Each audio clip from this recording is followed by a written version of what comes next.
우리 옆에 있는 식구들하고 인사할까요? 얼굴 보시고 예수 안에서 사랑합니다. 예수 안에서 축복합니다. 우리 한 번 더 할까요? 예수 안에서 사랑합니다. 예수 안에서 축복합니다. 제가 교육자 회의를 할 때도 그렇고 자주 제가 생각하는 거 여러분들이 다 그렇게 인정하실 거예요. 뭐냐면은 이렇게 메모를 하지 않고 그저 나의 기억력만 믿고 있으면은 그거 금세 잊어버립니다. 그렇기 때문에 메모를 잘 하고 그걸 언제든지 볼 수 있도록 해야 된다는 것, 그것이 중요합니다. 그런데 언젠가 우리 성도님들과 대화하는 중에 이런 얘기를 하더라고요. 잘 적는답니다. 메모를 잘 한대요. 그런데 어디다 뒀는지 모른대요.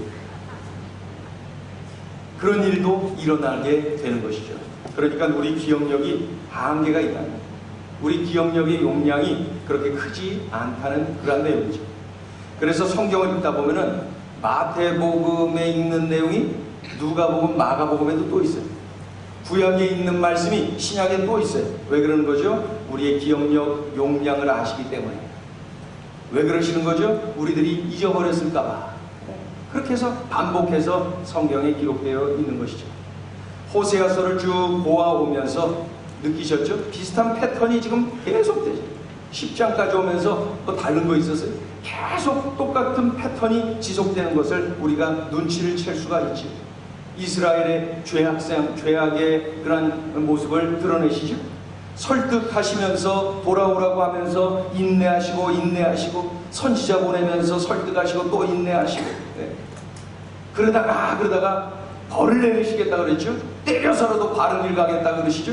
그래서 완전히 멸망시킬 줄 알았는데 잠시 잠깐 정신 차리게 하고 다시 회복시키시는 그러한 하나님의 그 끈질긴 사랑의 추적, 이것이 바로 이 호세아서에 지속적으로 흐르고 있는 큰 물줄기인 것을 우리가 알 수가 있죠.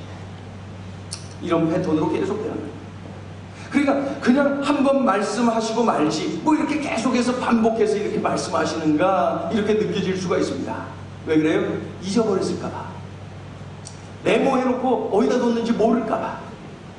그래서 마태복음에 있는 거 마가복음에 누가복음에 또 기록했듯이 호세아서의 1장 2장 3장에 기록된 거 4장 5장에 기록되고 또 기록되고 10장까지 달려오면서 계속 똑같은 패턴으로 지속되고 있는 거. 왜 그래요? 우리의 기억력의 용량을 아니까.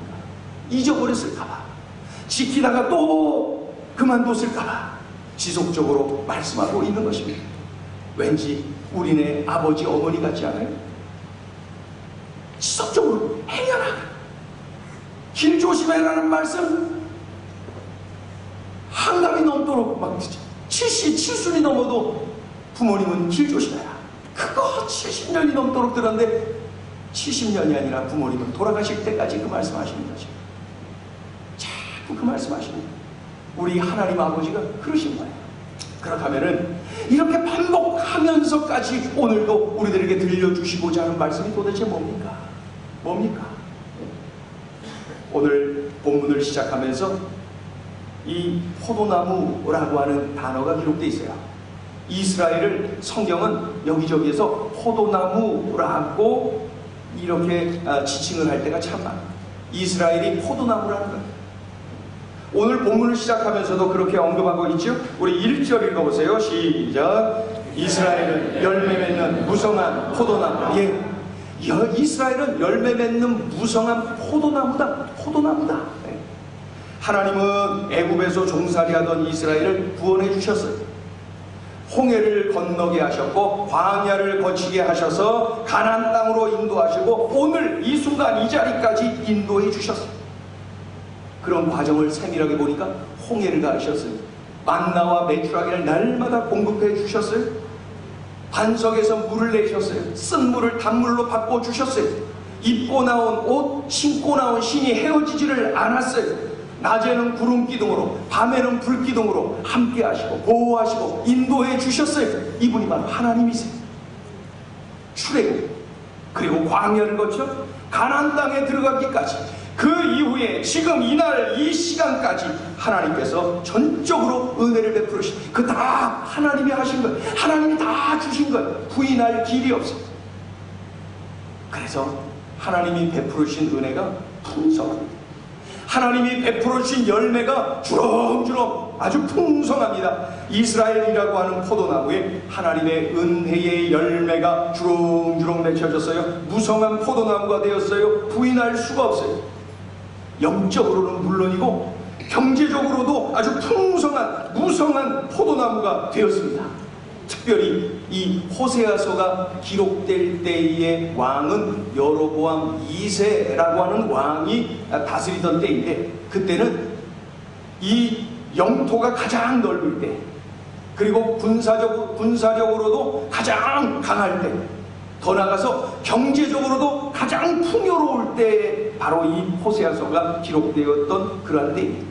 그래서 오늘 본문 1절은 이렇게 시작하죠. 한 번 더 읽어보세요. 시작. 이스라엘은 열매 맺는 무성한 포도나무라. 예, 무성한 포도나무가 되었다는 거예요. 하나님이 다 베풀어 주셨다는 거예요. 하나님이 은혜를 이렇게까지 주셨다는 거예요. 부인할 길이 없습니다. 그런데 여기까지는 참 좋죠. 여기까지는 참 감사하죠. 여기까지는 참 은혜롭죠. 그 다음이 문제예요. 그 다음이 문제예요. 이스라엘 백성들은 하나님께로부터 받은 이 엄청난 축복을 가지고 우상을 섬겼어요. 하나님이 베풀어 주신 이 엄청난 축복을 어떻게 우상의 제단을 만드는 데 쓰고요, 우상의 형상을 만드는 데 쓰고요, 다 그런 짓거리 하는데 하나님이 주신 물질, 하나님이 주신 축복을 다 커버했어요. 1절 읽어볼까요? 1절 시작. 이스라엘은 열매 맺는 무성한 포도나무. 그 다음에 뭐라 그래요? 그 열매가 많을수록 제단을 많게 하며 그 땅이 번영할수록 주상을 아름답게 하더라. 우상의 제단, 우상의 형상을 만들었다는, 번영할수록 풍요로울수록 말이죠. 우리 하나님 얼마나 슬프셨을까요? 우리 하나님 얼마나 아프셨을까요? 택한 하나님의 자녀들이 그런 행동하면서 살아가니 우리 하나님 얼마나 슬프셨을까요? 얼마나 우셨을까요? 하나님께 감사해야 될 그런 타이밍에 감사는커녕 말이죠, 그런 못된 짓을 행하고 있었으니 우리 하나님이 얼마나 아프셨을까요? 그렇다면 구체적으로 그들이 행한 딴짓이라는 게 뭡니까? 하나님 앞에 감사하기는커녕 딴짓을 이렇게 했는데 구체적으로 딴짓이라는 게 뭡니까? 무슨 딴짓을 한 것입니까? 세분화해서 볼 필요가 있습니다. 그 첫 번째는 두 마음을 품었습니다. 자, 읽어보죠. 2절 시작. 그들이 두 마음을 품었으니 이제 벌을 받을 것이라. 하나님이 그 제단을 쳐서 깨뜨리시며 그 주상을 허시리라. 마음을 다하여 하나님을 사랑하여야 되는 그들이 어떻게 했어요? 마음이 갈라졌어요. 마음이 둘로 나뉘어졌어요. 하나님이 열매를 주시고 풍요를 주셨는데 왠지 그것으로 많은 불안해. 그러니까 어떻게 해요? 다른 신을 섬기는 거예요. 다른 신을 섬기면은 하나님이 주신 것에 다른 신을 섬기면은 플러스 알파가 생겨나겠지, 그럼 물질적으로도 풍요로워지겠지, 이런 논리예요. 아주 잘못된 거죠. 이런 논리에 빠지다 보니까 하나님을 두려워하는 마음이 없어요. 하나님을 우습게 해요. 하나님이 우리의 왕이시다라고 하는 의식도 없어요. 자, 3절 읽어보세요. 3절 시작. 그들이 이제 이르기를 우리가 여호와를 두려워하지 아니하므로 우리에게 왕이 없거니와 왕이 우리를 위하여 무엇을 하리요? 하리로다. 우상숭배에 빠진 자들, 하나님보다 다른 무엇인가를 더욱 의지하는 자들의 모습이 바로 이거예요. 이스라엘 백성들이 바로 이 죄에 빠졌습니다. 두 마음을 품었습니다. 두 주인을 섬겨요. 하나님과 우상, 하나님과 다른 뭔가를 더 의지하고 사랑하는 이러한 죄에 빠진 것이죠. 둘째로 그들이 빠진 죄가 뭐예요? 거짓 맹세를 했습니다. 거짓 맹세. 자, 4절 읽어보죠. 4절 시작. 그들이 헛된 말을 내며 거짓 맹세로 언약을 세우니 그 재판이 밭기랑에 돋는 독초 같으리로다. 재판을 하죠. 재판, 이 사법부의 정의, 공의가 무너지면 나라의 기초가 무너지는 거예요. 법정의 정의가 무너지면 그 국가의 기초는 완전히 무너진 거예요. 진실이 통하지 않고 거짓이 지배하는 재판, 그것은 국가가 이미 정의가 없다는 뜻이죠. 그런데 당시에 이 이스라엘은 공의가 무너졌어요. 그래서 온통 반일항에 돋는 독초같이, 시골에 가면 그 반일항의 독초, 무슨 안 좋은 풀이 퍼지면은 그냥 탁 퍼지지 않습니까? 반일항에 돋는 독초같이 이 불의가 확 퍼지고 말았어요. 그래서 물질의 이익을 보기 위해서, 내가 남들의 땅을 빼앗기 위해서는 재판장들과 결탁을 해요. 거짓 선서, 거짓 맹세를, 거짓말을 해요. 속여요. 진실이 없고 공의가 없어요.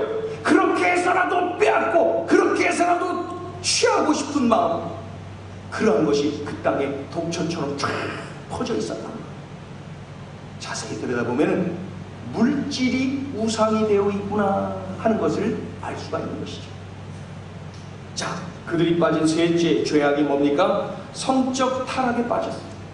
자, 9절을 읽어봅니다. 9절 시작. 이스라엘아, 내가 기브아로 시대로부터 범죄하더니 지금까지 죄를 짓는구나. 그러니 범죄한 자손들에 대한 전쟁이 어찌 기브아에서 일어나지 않겠느냐.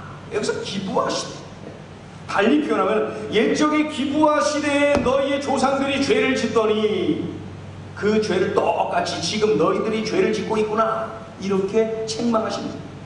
그럼 여기서 기브아 시대, 무엇을 말씀하는 것입니다? 우리가 이 기브아 시대가 무엇을 의미하는지를 알아야 이 말씀을 이해할 수가 있겠어요. 사사기 19장 이후에 보면은 아주 엄청난 사건이 기록되어 있어요. 어떤 레위인이 첩을 얻었어요. 레위인은 지금의 목회자라고 생각하면 되는데, 목회자가 첩을 얻었다, 이렇게 생각하면 되는 거예요. 얼마나 그 시대가 타락했는지를 알 수 있겠죠. 그런데 그 첩이 행실이 옳지 않아서 이 남편 레위인을 떠나서 다른 남자와 바람나서 딴 데로 가버렸어요. 그리고 안 돌아와요. 넉 달이 지나도 안 돌아와요. 그러니까 이 레위인이 넉 달이 지나자 밖에 나가서 이제 그 여자를 찾으러 나간 거예요. 근데 찾으러 나가서 어디를 먼저 갔겠어요? 처갓집으로 갔죠.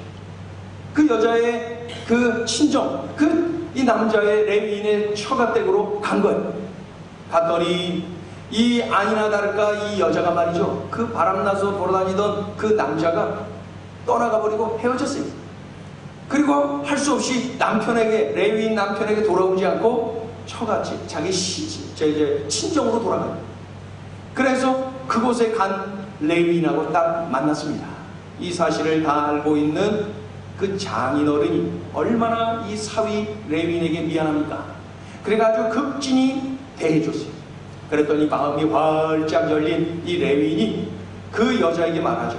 모든 것을 용서할 테니 나와 같이 집으로 돌아갑시다. 그래서 손잡고 집으로 돌아갑니다.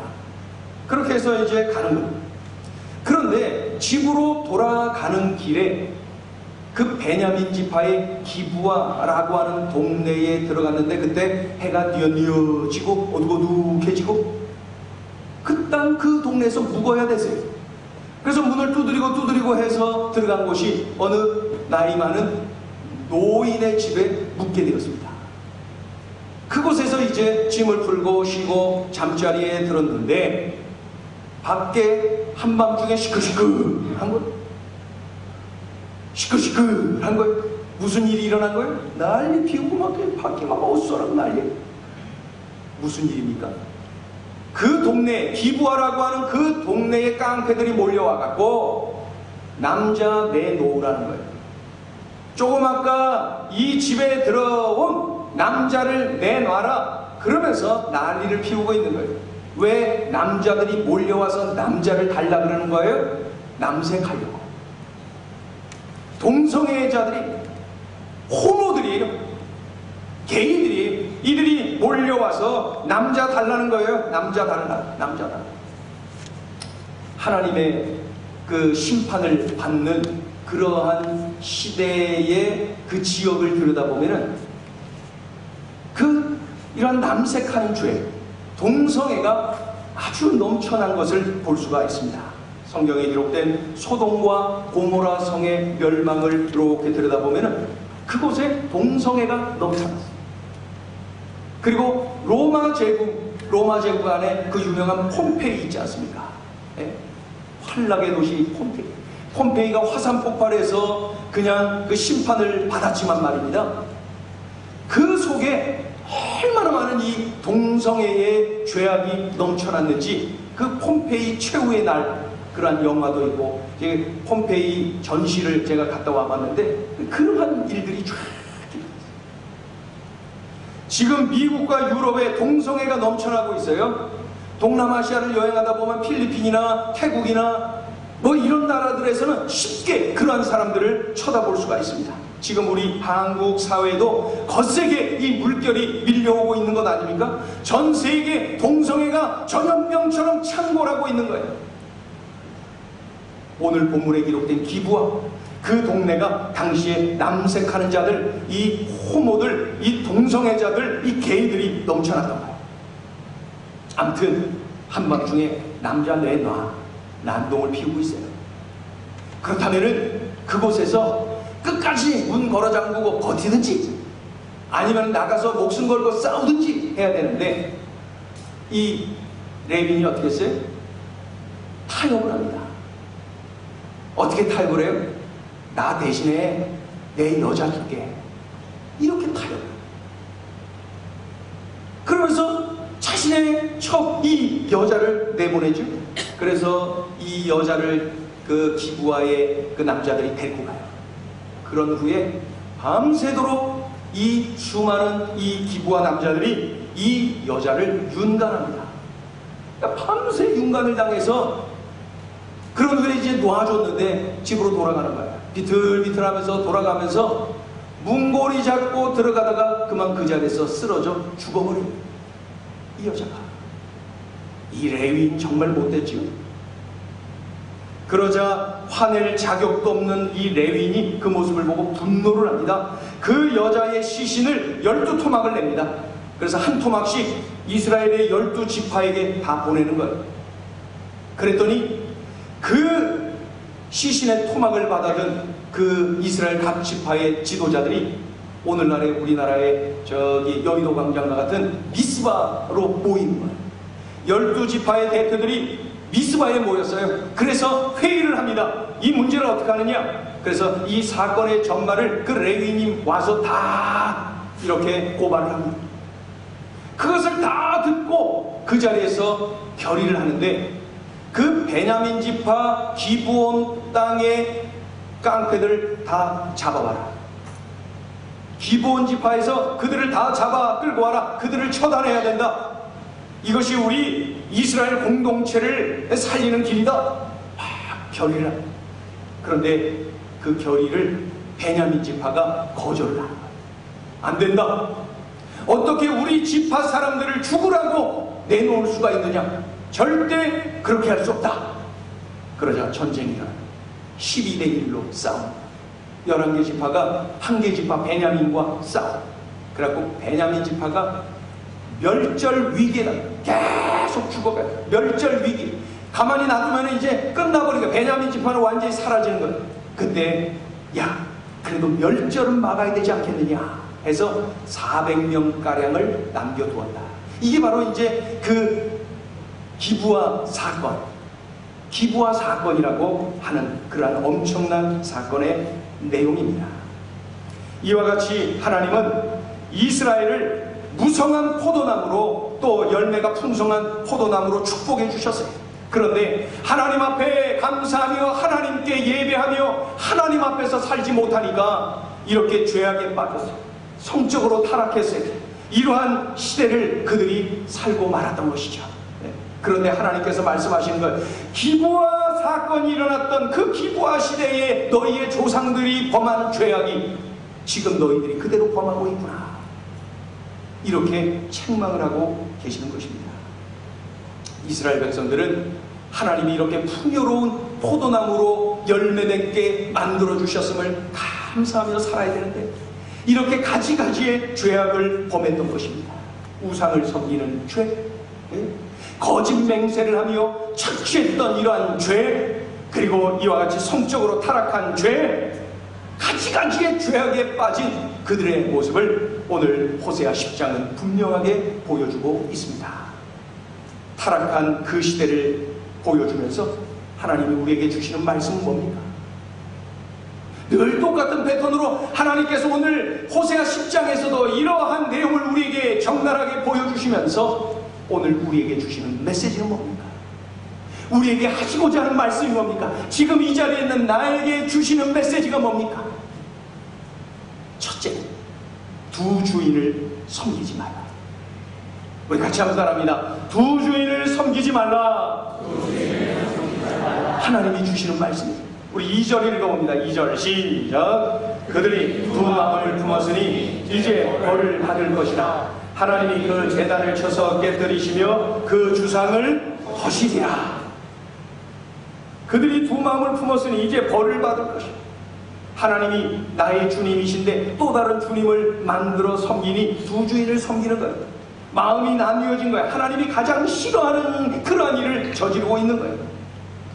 우리가 잘 아는 마태복음 6장 24절을 같이 읽어볼까요? 시작. 한 사람이 두 주인을 섬기지 못할 것이니 혹 이를 미워하고 저를 사랑하거나 혹 이를 중히 여기고 저를 경히 여기리라. 너희가 하나님과 재물을 겸하여 섬기지 못하느니라. 그러니까 하나님과 우상, 하나님과 재물, 하나님과 또 다른 뭔가를 동시에 섬기면 안 된다. 동시에 주인으로 섬기면 안 된다. 오직 하나님, 오직 예수 그리스도, 오직 삼위일체 우리 하나님만이 우리의 주인이시다, 주님이시다 라고 강조하고 있는 거예요. 이것이 무너지면 다 무너지는 거예요.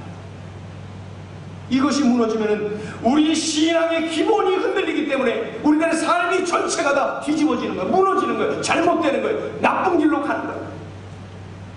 이스라엘 백성들처럼 말이죠. 제가 언젠가도 말씀드렸던 내용인데 이 말씀을 준비하는 중에 그때 그 장면이 떠올라요. 제가 시골 양평에서 살다가 고등학교를 저 인천으로 유학을 갔어요. 입학식을 하고 그 전날에 가서 하숙집을 어머니와 같이 하숙집을 정하고 어머니는 가시고 저는 그 다음 날부터 이제 하숙집에서 생활하면서 학교를 다녔습니다. 하숙집 아주머니가 믿음이 참 좋았어요. 그래서 새벽같이, 주일이면 새벽같이 일어나서 김밥 만들고 만두 찌고 찐빵 찌고 해서 바리바리 양쪽에 싸갖고 2시간 넘게 걸리는 교회에 가서 온종일 예배하고 그러고 왔어요. 왜 새벽에 가느냐? 왜 이런 걸 가지고 가느냐? 그 개척교회인데 그곳에 성가대원들, 그곳에 또 교사들 식사 다 준비하고 가시는 거예요. 오빠가 장로님 하시다가 뒤늦게 신학을 하고 목회를 하시는데 그렇게 열심히 섬기는 거예요. 그 집사님 말이죠. 얼마나 그냥 입에서 찬양이 끊이지 않고 얼마나 좋은지. 그래서 야, 어떻게 이렇게 좋은 집사님 하숙집에 내가 들어왔구나 늘 감사했어요. 그런데 어느 날 토요일에 제가 학교 갔다가 와서 마루에서 밥을 먹고 옆에서는 동네 아주머니들과 그 주인집 아주머니가 같이 차 마시면서 이야기하고, 그러더니 주인집 아주머니가 일어나서 얘기한 거예요. 아, 내가 줄 게 있어. 그러더니 안방에 들어서 장롱을 열더니 뭔가를 가지고 하나씩 주는데 막내딸 시집 간다고 청첩장 주는 거예요. 그래서 하는 얘기가 그날이 날짜 받아서 그날이 그렇게 좋대네. 근데 얘기를 이렇게 들어다 보니까 무당한테 갔다 오는 거예요. 무당한테 가서 결혼식 날짜를 받아. 제가 얼마나 실망이 되고 얼마나 속이 상하고 그러든지 그날 밥을 꾸역꾸역 먹으면서 옆에서 계속 괴로웠어요. 그러다가 동네 아주머니들 다 간 다음에 제가 아주머니한테 따졌어요. 아줌마는 어떻게 집사님이 무당한테 가서 날짜를 받아옵니까? 제가 막 화나 갖고 소리쳤어요. 아주 버릇없이 소리쳤어요. 실망해서 말이죠. 그때 그 아주머니가 정말 온유한 표정으로 제 눈을 다 쳐다보면서 이야기하셨어요. 춘태야, 너는 아직 어려서 잘 몰라 그러는데 날짜 잡는 거는 그 사람들 못 따라간다. 온유한 표정으로 저에게 이야기를 한 거예요. 제가 목사된 뒤로 말이죠, 자꾸 그때 그 장면이 떠오르면서 왜 그런 집사님은 그랬어요. 그 아주머니는 찐빵 찌고 만두 찌고 김밥 말고 그렇게 열심히 교회 섬기고 그랬던 집사님인데 어떻게 그렇게 행동할 수가 있습니까? 주일에는 교회 가고 평일에는 무당을 찾아가서 내 욕심 채워도 된다는 것이죠. 둘 중에 하나는 걸리겠지. 이러한 의심이 아주 썩고 잘못된 그러한데 목사가 된 이후로 왜 그랬는지 이유를 분명히 알아요. 분명히 알아요. 생명력이 없어서. 생명력이 뭐냐고요? 오직 예수 신앙, 오직 하나님 신앙. 나의 주인은 하나님, 나의 주인은 오직 예수 그리스도 한 분밖에 계시지 않는 이러한 생명력이 그분에게 없었기 때문에 그러한 일을 저지르고 만 것입니다. 아무리 덩치가 큰 물고기도 죽으면은 잔잔한 물에서도 뒤집어져서 둥둥 떠다녀요. 생명력이 없습니다. 그러나 아주 작은 송사리도 살아있으면은 막 급물살을 뚫고 올라가는 것 좀 보세요. 생명력이 있으니까. 교회 수십 년 다닌 거 자랑하지 마세요. 3대, 4대, 5대, 6대 믿고 있다고 자랑하지 마세요. 문제는 내 심장에 펄펄 끓고 있는 이 생명력이 있느냐? 그것이 중요한 거예요. 아무리 덩치 커도 죽으면 뒤집어져. 아무리 작아도, 아무리 내가 예수 믿은 지 얼마 안 됐어도 내가 생명력이 내 심장에서 뛰고 있다면 나는 급물살을 뚫고 올라가는 송사리와 같아요. 그런 생명력이 있는 존재가 되는 거예요. 우리 사도행전 4장 12절을 같이 읽어봐요. 시작. 다른 이로서는 구원을 받을 수 없나니 천하 사람 중에 구원을 받을 만한 다른 이름을 우리에게 주신 일이 없음이라 하였더라. 아멘. 이 말씀을 한 단어로 표현하면 오직 예수. 다같이 요한복음 14장 6절 읽어봐요. 시작. 예수께서 이르시되 내가 곧 길이요 진리요 생명이니 나로 말미암지 않고는 아버지께로 올 자가 없느니라. 아멘. 이 말씀을 한 단어로 표현하면 오직 예수. 오직 예수. 이 신앙이 바로 오직 예수. 바로 생명력입니다. 생명력. 두 주인을 섬기지 말라 이렇게 말씀하신 것은 뭐예요? 생명력 없는 그러한 신앙은 안 된다. 생명력을 잃어버리면 죽은 것이다. 무너지는 것이다. 다 끝난 것이다. 생명력이 심장에서 뛰어야 된다. 그 심장에 뛰는 생명력이 뭐냐고요? 오직 예수. 오직 주님만, 예수님만이 나의 주인이십니다. 이 한 분 우리 주님만을 주인으로 모시고 따르고 주님의 말씀만 전폭적으로 따르고 주님의 뜻에 내 몸을 던지는 진정한 우리 주님을 섬기는 주의 자녀, 주님의 제자들, 주님의 백성들 되게 되는 것입니다. 두 주인을 섬기지 않고 오직 예수 신앙 가지고 승리하는 인생 되시기를 축원합니다. 네. 둘째 주시는 메시지가 있어요. 둘째 주시는 메시지, 나의 묵은 땅을 기경하라.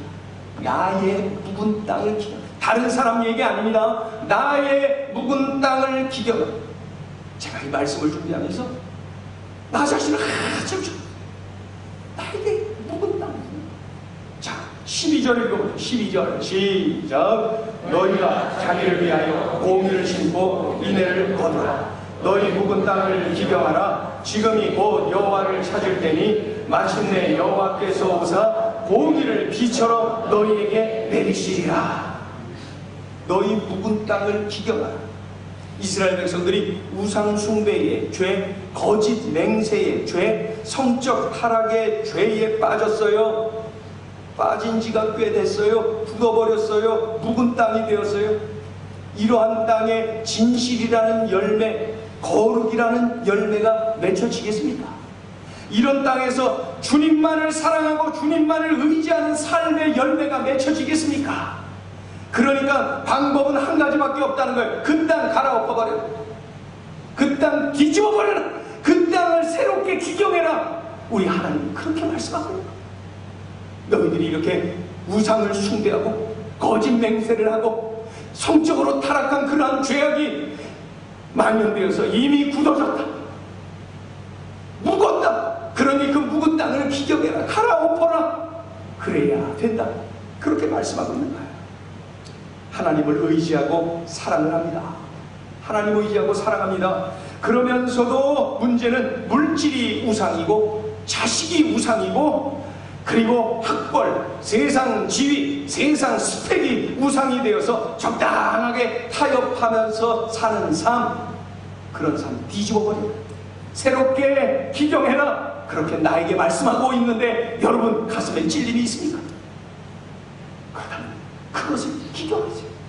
나를 기경하라는 거예요. 나는 하나님을 의지하고 사랑합니다. 그래서 내가 하나님의 뜻대로 살아갈 때 하나님이 나의 삶을 책임져 주신다는 거 믿어요. 그런데 그러면서도 더 가지고 싶고 더 높아지고 싶고, 그래서 때로는 거짓 맹세를 하고 거짓말을 하고 남을 속이고 나쁜 방법, 참으로 못된 방법을 써서라도 내가 더 갖고 싶어요. 더 높은 자리에 오르고 싶어요. 더 짓누르고 싶고 오르고 싶어요. 그렇게 해서라도 더 가지고 싶고 더 높아지고 싶은 이 유혹을 뿌리치지 못하고 늘 그곳에 머무르고 있는 나 자신이 보입니까? 그렇다면 갈아엎으세요. 그렇다면 새롭게 기경해야 된다.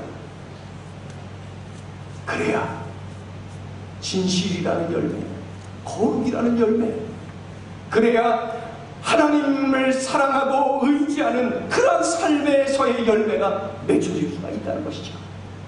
하나님을 의지하고 사랑합니다. 내가 그렇습니다.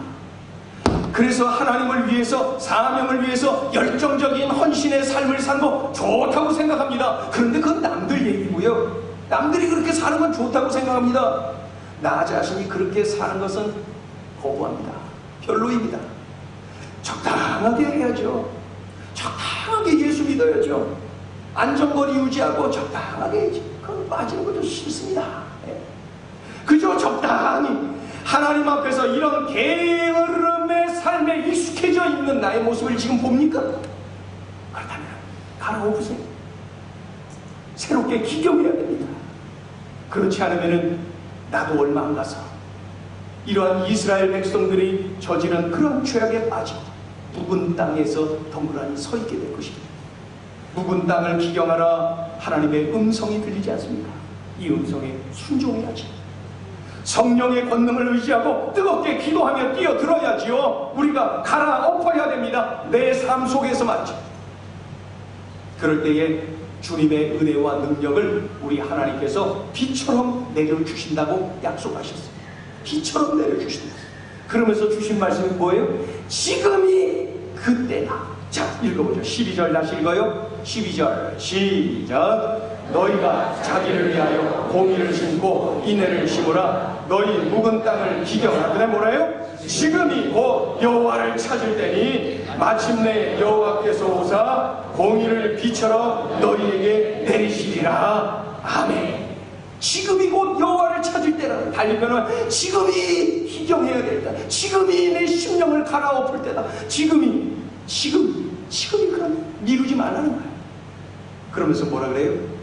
갈아엎고 성령의 권능을 의지하고 내가 이러한 새로운 도전을 해나갈 때 우리 주님의 은혜와 능력을 비처럼 내려주신다. 그렇게 약속하십니다. 오늘 주신 이 말씀을 붙잡고 우리가 갈아엎어야 됩니다. 나의 이 잘못된 모습을 갈아엎어야 되는 것입니다. 우리 성도들 한 사람 한 사람이 갈아엎는 이러한 개혁을 일으킬 때 우리는 이 땅에 진정한 광복을 누리면서 참으로 이 땅에서 어떻게 우리 민족이 가야 될지 민족에 가는 방향을 제시하는 한국교회로 거듭날 수가 있는 것입니다. 해방 70년.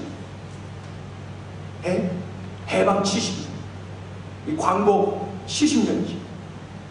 이 오랜 세월이 지났지만은 우리가 어떤 일본으로부터 자유를 얻은 것 그 한 가지에 그치는 것이 아니라 우리는 또 다른 뭔가에 매여 있는 그런 모습을 볼 수 있어요.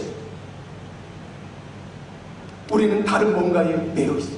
우상 숭배에 매여 있고 성적 타락에 매여 있고 그리고 이렇게 거짓이 판치는 불의가 판치는 세상에 매여 있는 이것으로부터 우리 자유해 이것을 벗어내 진정한 해방을 누리며 참으로 이겨내야 됩니다. 그러기 위해서는 두 주인을 섬기는 삶이 아니라 오직 예수에서 그리고 내 묵은 땅을 기경하는 진정한 내 심령의 영적 개혁을 일으키는 그러한 삶을 살아가야 될 것입니다. 우리 이 땅의 성도들이 그러한 삶을 살아갈 때 이 땅은 멋지게 변화되고 정말로 하나님이 쓰시는 위대한 민족으로 거듭나게 될 줄로 믿습니다. 이 시간에 우리 하나님께 찬양 드리지요. 내가 주인 삼은 모든 것 내려놓고 내 주 대신 주 앞에 나가 내가 사랑했던 모든 것 내려놓고 주님만 사랑하기로 결단하기를 원합니다. 두 주인이 아닌 오직 우리 주님, 오직 예수 그리스도만이 나의 주인이십니다. 나는 주인이 주님의 뜻대로 삽니다. 주님의 뜻대로 살지 못하여서 굳어져 버린 내 심령 새롭게 기경하기를 원합니다. 오늘 새롭게 결단하면서 이 찬양을 올려드립니다. 내가 주인 삼은 모든 건 내려놓고 내 주 대신 주 앞에 나가 내가 사랑했던 모든 건 내려놓고 주님만 사랑해. 내가 주인 삼은 모든 건 내려놓고 내 주 대신 주 앞에 나가 내가 사랑했던 모든 건 내려놓고 주님만 사랑해. 주 사랑 거친 풍랑에도 깊은 바다처럼 나를 잠잠해. 주 사랑 내 영혼의 반석 그 사랑 위에서 우리 다같이 일어나셔서 내가 주인 삼은 모든 건 내려놓고 내 주 대신 주 앞에 나가 내가 사랑했던 모든 건 내려놓고 주님만 사랑해. 주 사랑 거친 풍랑에도 깊은 바다처럼 나를 잠잠해. 주 사랑 내 영혼의 반석 그 사랑 위에서 주 사랑 거친 풍랑에도 깊은 바다처럼 나를 잠잠해. 주 사랑 내 영혼의 반석 그 사랑 위에서 주 사랑 거친 풍랑에도 깊은 바다처럼 나를 잠잠해. 주 사랑 내 영혼의 반석 그 사랑 위에서 이 시간에 우리가 기도합니다. 오늘 주신 말씀을 기억하면서 기도해요. 두 주인을 섬기고 있는 것 아닙니까? 하나님과 물질, 하나님과 자식, 하나님과 다른 뭔가를, 하나님보다 다른 뭔가를 더 사랑하고 의지하고 있는 것은 아닙니까? 하나님 없어도 살겠는데 그것 없이는 살지 못하겠다고 여겨지는 것 그것 있습니까? 지금 두 주인을 섬기는 거예요. 이 시간에 버려야 됩니다. 내 심령에 내 삶에 개혁이 일어나야 됩니다. 쾌락이 내 주인은 아니었습니까? 물질이 내 주인은 아니었습니까? 사회적 지위, 스펙, 사회적 그런 명성, 이런 것들이 나의 주인은 아니었습니까? 세상에 개혁이 일어나야 됩니다. 묵은 땅을 기경해야 됩니다. 언제? 지금이 바로 그때. 내가 결단하고 성령의 권능을 의지하고 내 이 묵은 땅을 기경할 때 하나님의 은혜와 능력을 비처럼 내려주신다고 했습니다. 그래서 승리하도록 도와주신다고 했습니다. 함께 하신다고 했습니다. 이 시간에 우리 결단하면서 버릴 것 버리는, 취할 것 취하는 이 시간에 결단에 일어나는 이 자리가 되길 원합니다. 함께 기도하겠습니다. 하나님 아버지, 하나님 아버지, 주님의 성령님, 그리하여서 나의 죄가 말씀을 듣는 깨달아집니다.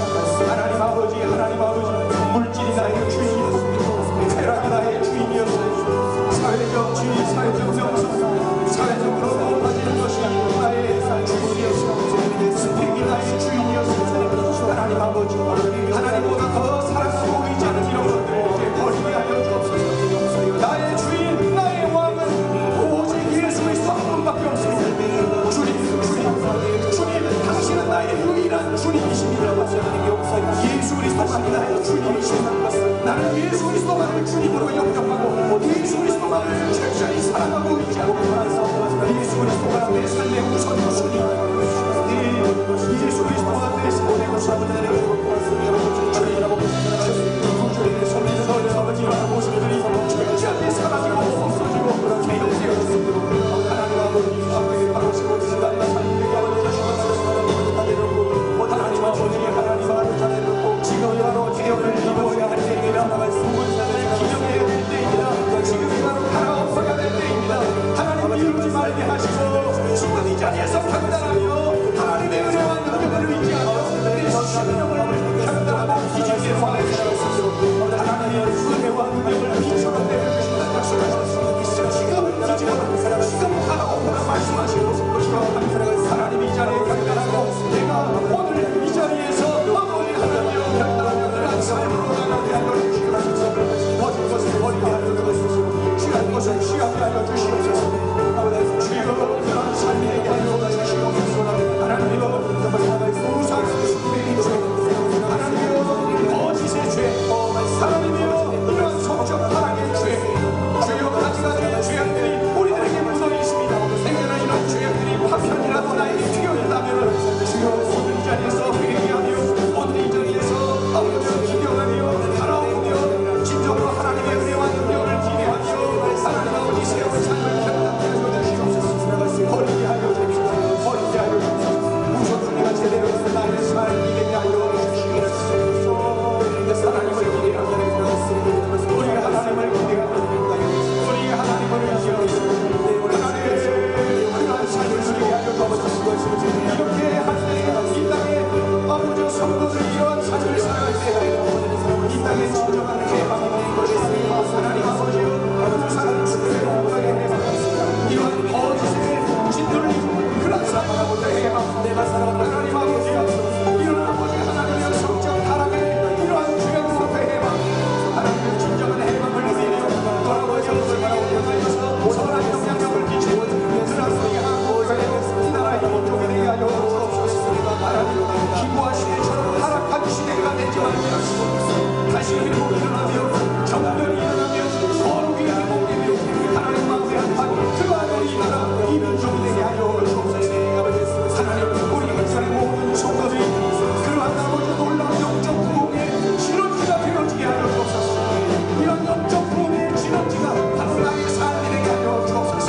우리 행정이 바로 그러한 영적인 그런 놀라운 부흥의 진원지가 되게 하여 주옵소서. 하나님 도와주옵소서. 은혜와 능력을 빛처럼 내려주시옵소서. 은혜를 부어주시옵소서. 꼭 승리하게 도와주옵소서.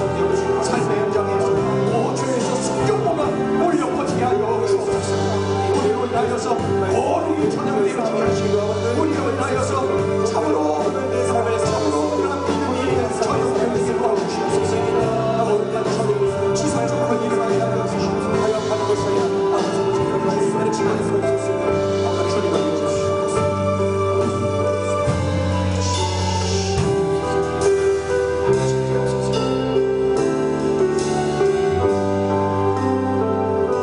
하나님 아버지 들려주신 말씀을 들었습니다. 늘 같은 패턴으로 말씀해 주시는데 오늘도 이렇게 깨달음을 얻게 하셨습니다. 하나님, 찔림을 받습니다. 찔림받은 것으로 그치지 말게 하시고 뜯어 고치게 하여 주시옵소서. 뉘우치는 것에 그치지 말고 고치고 돌아오게 도와주시옵소서. 그리하여서 나의 삶이 달라지고 우리의 가정이, 우리의 일터가 달라지고 우리 행전이 달라지고 이 나라, 이 민족이 변화되는 역사 일어나게 하여 주시옵소서. 오늘 들려주신 이 말씀, 오직 예수 신앙을 붙잡고 그리고 내 삶을 새롭게 혁신하는, 개혁하는 그러한 우리들의 삶을 통하여서 하나님의 은혜와 능력을 마음껏 체험하고 우리들의 삶의 자리에서 거룩이 전염되어지고 믿음이 전염되어지고 하나님의 부어주시는 그러한 비처럼 내려주시는 은혜와 능력이 마구 전염되어지는 역사가 일어나게 하여 주시옵소서. 오늘 주신 말씀 꼭 기억하며 이렇게 살아내게 하여 주시옵소서. 예수님의 이름으로 기도 올리옵나이다. 아멘.